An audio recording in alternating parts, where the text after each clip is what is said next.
Bwana Yesu asifiwe. Mtu wa Mungu, rafiki yangu, mahali kokote uliko, na kutakia neema na baraka. Leo nataka nizungumzie kitu kimoja kinachoitwa roho ya kukata tamaa. Miongoni mwa silaha ambazo shetani anazitumia kuwaangusha watu ni kukata tamaa. Roho ya kukata tamaa ni roho inayozaliwa na uchovu. Ni roho inayozaliwa na uchovu. Yesu anasema katika kile kitabu cha Luka 18 mstari wa kwanza na kuendelea, lakini mstari wa kwanza anasema inawapasa kumwomba Mungu siku zote. Anasema siku zote, wala msikate tamaa. Miongoni mwa vitu ambavyo vimewafelisha watu ni roho ya kukata tamaa, yaani roho ya uchovu. Unazishikia kuchoka. Usichoke, shetani huwa hachoki. Kwa nini Mungu? Yesu anawaambia watu waombe siku zote na wala wasikate tamaa. Mahali kwingi amewaambia kesheni. Mitume akina Petro, Paulo wanasema kesheni mkiomba. Kwa nini wanasema hivyo? Wanajua shetani anakesha, hachoki, hakati tamaa. Kwa miongoni mwa vitu ambavyo vinawarudisha watu nyuma, vinawabakiza watu kwenye hali ya chini, ni roho ya kukata tamaa. Hakuna mtu aliyefanikiwa ambaye alikuwa na roho ya kukata tamaa. Roho ya kukata tamaa huzuia mafanikio ya mtu. Roho ya kukata tamaa humrudisha mtu nyuma. Yamkini umehubiri sana, umesali sana, usikate tamaa. Umeomba sana, usikate tamaa. Hupaswi kukata tamaa. Hupaswi kuacha maombi ya usiku. Shetani hakati tamaa. Wale watu wa giza kule wanaomtumikia shetani, wanaoenda kwa waganga, hawakati tamaa.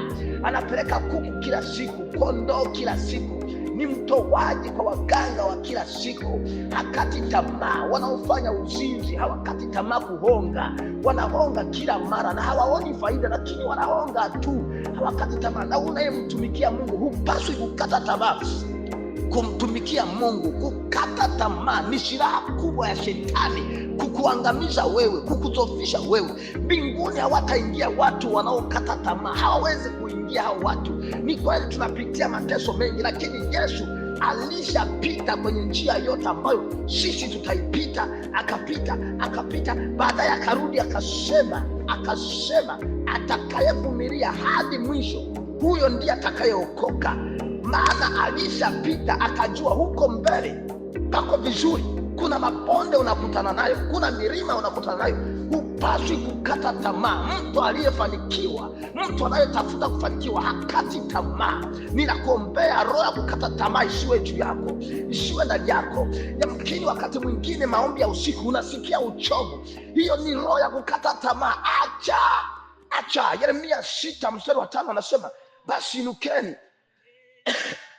na tupande wakati wa usiku, tukayaharibu majumbani. Kwa nini wakati wa usiku? Wakati wa usiku ndio wakati ambao Yesu anasema katika Mathayo 13 nafikiri ni 25, anasema wakati wa usiku shetani akapanda magugu. Wakati watu wamelala akapanda magugu. Ule wakati wa usiku ndio wakati shetani amekufunga. Wakati wa usiku ndio shetani anafunga watu.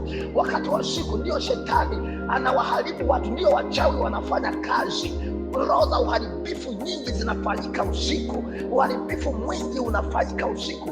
Usiku ndio wakati ambao shetani anawatesa watu wa Mungu, anafanya kazi zake. Ndio wakati madhabahu za giza zinainuka kufanya kazi. Hupaswi kukata tamaa. Hupaswi kuacha kuomba usiku.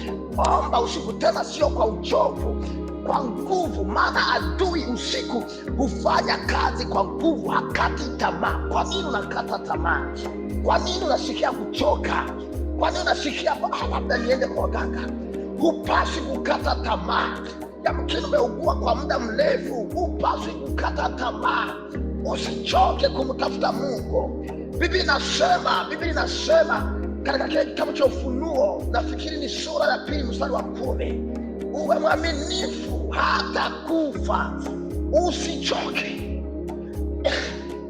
wala usikate tamaa. Simama imara hata kufa, mpaka tone la damu na mwisho. Usimwache Yesu. Pokea roho ya kumng'ang'ania Mungu. Waliomng'ang'ania Mungu walishinda. Waliomng'ang'ania Mungu walimuona Mungu. Akina Ayubu waliteseka, wakamng'ang'ania Mungu, hawakukata tamaa. Wakina Yeremia waliteseka, wakalia, wakatupwa kwenye matope mazito, lakini hawakukata tamaa. Walimng'ang'ania Mungu. Usikate tamaa, usikate tamaa, usikate tamaa.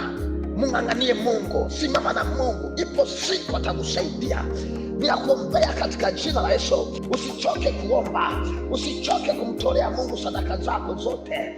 Toa kwa uaminifu, tena ongeza viwango vya kutoa ili umwaibishe shetani. Usichoke kwenda ibadani, ongeza bidii. Usichoke kusoma neno, ongeza bidii. Usichoke kulijua neno, ongeza bidii. Kila eneo ongeza bidii, ng'ang'ania. Naachilia roho ndani yako ya kung'ang'ania, naachilia roho ya kumng'ang'ania Mungu. Roho ya kumng'ang'ania Mungu ndiyo roho ya ushindi, ndiyo roho ya ushindi, ndiyo roho ya ushindi, ndiyo roho ya kufanikiwa. Roho ya kumng'ang'ania Mungu ni roho ya baraka, ni roho ya uzima, ni roho ya uponyaji. Na yachilia ndani yako katika jina la Yesu. Pokea hiyo roho, ndiyo roho itakuwa kuinua kwenye vita ulivyonazo. Pokea hiyo roho, ndiyo roho itakayo kuinua juu katika jina la Yesu. Nimekuombea nikiamini, sema amen. Amen.